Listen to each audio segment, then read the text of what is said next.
Монгол орны тусгаар тогтнол, хүн ардын эрх чөлөө, сэтгэлгээний уудам орон зай, бодлын гүнд хурцлагдсан төгс илэрхийллийг ур ухаан хослон орших уран бүтээлчид бүтээн туурвдаг. Ингэхдээ улс үндэстний он доошил ялгарл, хэл соёлыг үл харгалзан бүтээлээрэн ярилцаж, хэлэлцэж нөхөрлөх боломжийг бидэнд алтан үеийн уран бүтээлчид нээн өгсөн юм.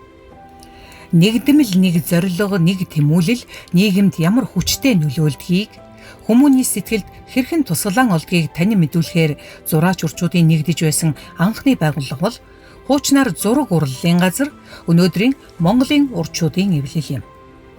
Үе үеийн зураач урчууд болон өнөө цагт энэ л салбарын чиг хандлагыг тодорхойлон яваад хэд өөр өөрийн өнгө аясаараа бүтээл төрөвлөн урлах хэдий ч тэдний зураас бүр илэрхийлэл бүр энэ л байгууллагын түүхийг зузаатгаж байдгийг. Монголын урчуудын эвлэлийн нэрийн хуудас болсон уран бүтээлчдийн чанар чансааг нийтэд танин мэдүүлдэг уламжлалт хавар үзэглэн энэ жилээс эхлэн 21 аймагт жил дараалан гарахаар болсон юм. 1968 оноос тэр нь өөрчлөгдөөд хавар намар гэдэг нэртэй болсон.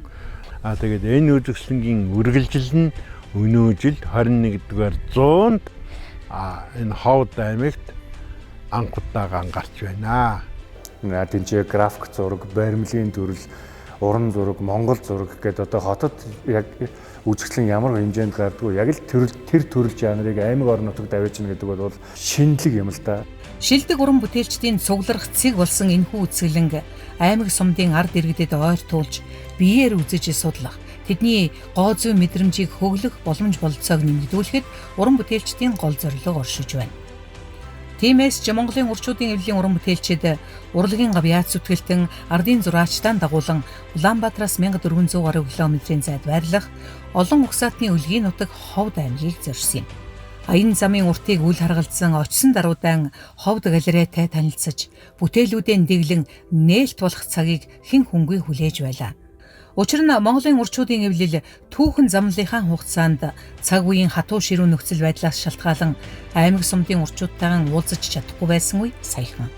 Энэхүү нээлтийн өдөр бол уран бүтээлчдийн болон Монголын урчуудын эвлэлийн шинэ түүхийг бичиж эхэлсэн анхны өдөр нь болж байна. Монголын өнцөг болмөртэй уран бүтээлчд маань орон нутагта уран бүтээл төрөх нөхцөл боломж нь маш хомсдсон байсан. Ерөөсөө боломжгүй үднээс одоо ихэнх уран бүтээлч төрүүгээ чиглэсэн төвдөө уран бүтээл төрөх сонирхолтой болцсон байсан. Бруда дахин сэргээж байгаа нь бол дүрслэх урлагийн үйл ажиллагаа бол жигд хүртээмжтэй явах үйл ажиллагаа нэгж байгаа гэсэн утгатай.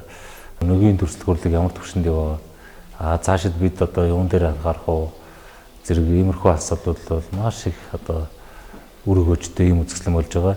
Тэгээд Ховд аймаг бол хөрөг зураг усан будгаар бол нэгдүгээрт явагдгийг.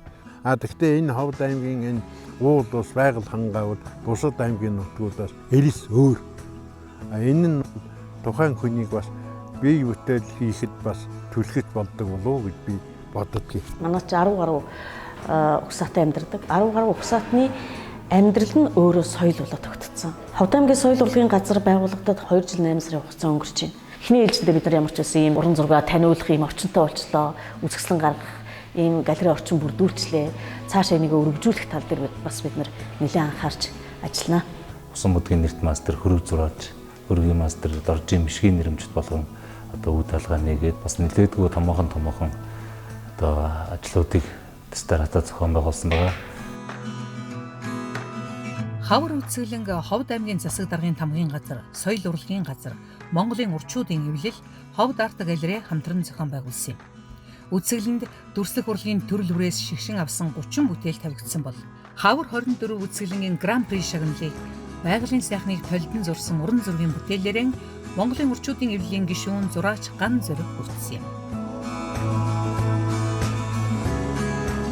Энэ дүрслэх урлагаар дамжиж тухайн одоо цаг үеийн түүх, соёл, ард түмний зан заншил бүх юм одоо хадгалагдчихэдэг. 12-оос 15 мянган жилийн тэртээ Монголын нутаг дэвсгэр дээр ямар амьтад байсан хүмүүс нь яаж амьдарч исэн гэдгийг зураачд бид нарт тэрийг одоо үлдээсэн байгаа байхгүй да. Бидний урлаг бол хүн төрөлхтөнд нөлөөлөх ёстой.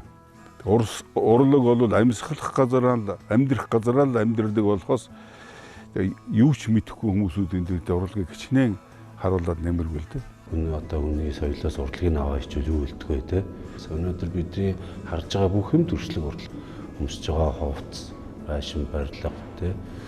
Тэгэхээр төрслөг урлаггүйгээр энэ хүн төрөлхтнийг бол харж болохгүй болчиход байгаа. Хөдөө орон нутгийн салбар нэгдэнэ гэдэг нь өөрөө нэг хэрэг тийм үү? Салбар үйл ажиллагаа тогтвортой цаашдаа үргэлжлэн явна гэдэг өөрөө маш чухал юм. Хавар үзэсгэлэнгийн нээлтийн үеэр Монголын урчуудын эвлэлийн уран бүтээлчид, удирдах зөвлөлийн гишүүд биеэр очиж чадаагүйч ховд галерейн сан хөмргийг зузаатгахад цаашлаад тогтмол үзэсгэлэн гаргах боломжийг дэмжиж бүтээлийн өгч явуулсан уран бүтээлчдийн бүтээлүүдийг хөрөг зураг усан будгийн нэрт мастер зураач Мишгийн нэрэмжит ховд арт галерейд хүлээлгэн өглөө. Мөн ховд аймагт гарсан энэ үзэсгэлэнг хэдхэн хоногийн дотор 1000 орчим хүн үзэж сонирхсон байна. Үүнээс үзэхэд дүрслэх урлагийн гоо сайхныг, түүний мөн чанарыг танин мэдэх хүсэл эрмэлзэлтэй хүн хэр их олон байгаа гэдгийг тодорхой харуулах үзье.